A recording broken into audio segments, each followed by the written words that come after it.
Hero Vishal latest sensational hit Madagajaraja Sundar C దర్శకత్వంలో Gemini film circuit నిర్మాణంలో సంక్రాంతి సందర్భంగా తమిళ్లో రిలీజ్ అయి ఈ చిత్రం బ్లాక్ బస్టర్ విజయాన్ని సొంతం చేసుకుని 50 కోట్లకు పైగా వసూలు చేసి సంక్రాంతికి రిలీజ్ అయిన తమిళ సినిమాలన్నింటిలో నెంబర్ 1 చిత్రంగా రికార్డ్ క్రియేట్ చేసింది. ఇప్పటికీ భారీ వసూలతో విజయవంతంగా దూసుకెళ్తోంది. యాక్షన్ కామెడీ జోనర్లో రూపొందిన మదగజరాజా ఆడియన్స్ కి ఫుల్ గా ఎంటర్టైన్మెంట్ ఇస్తోంది. విశాల్ తన పవర్ ప్యాక్డ్ యాక్షన్ తో అద్దరగొట్టారు. సంతానం కామెడీ స్పెషల్ అట్రాక్షన్ గా నిలిచింది. డైరెక్టర్ సుందర్ సి అన్ని కమర్షియల్ ఎలిమెంట్స్ తో హోల్సమ్ ఎంటర్టైన్మెంట్ అందించారు. విజయ్ యాంటోనీ పాటలన్నీ ఆడియన్స్ ని ఆకట్టుకున్నాయి. ఇక ఈ సినిమాకు తమిళనాట వచ్చిన రెస్పాన్స్ తో ఇప్పుడు తెలుగులోనూ రిలీజ్ చేసేందుకు మేకర్స్ రెడీ అవుతున్నారు.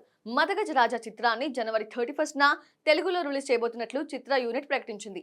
తమిళ్లో ఘన విజయం సాధించి ఈ చిత్రం తెలుగు ఆడియన్స్ ని కూడా అద్భుతంగా అలరిస్తుంది అని మేకర్స్ తెలియజేశారు. నిజానికైతే పుష్కర కాలం క్రితమే ఈ సినిమా రిలీజ్ కావాల్సింది. కానీ కొన్ని అనుకోని కారణాల వల్ల ఇన్నాళ్ళు వాయిదా పడుతూ వచ్చింది.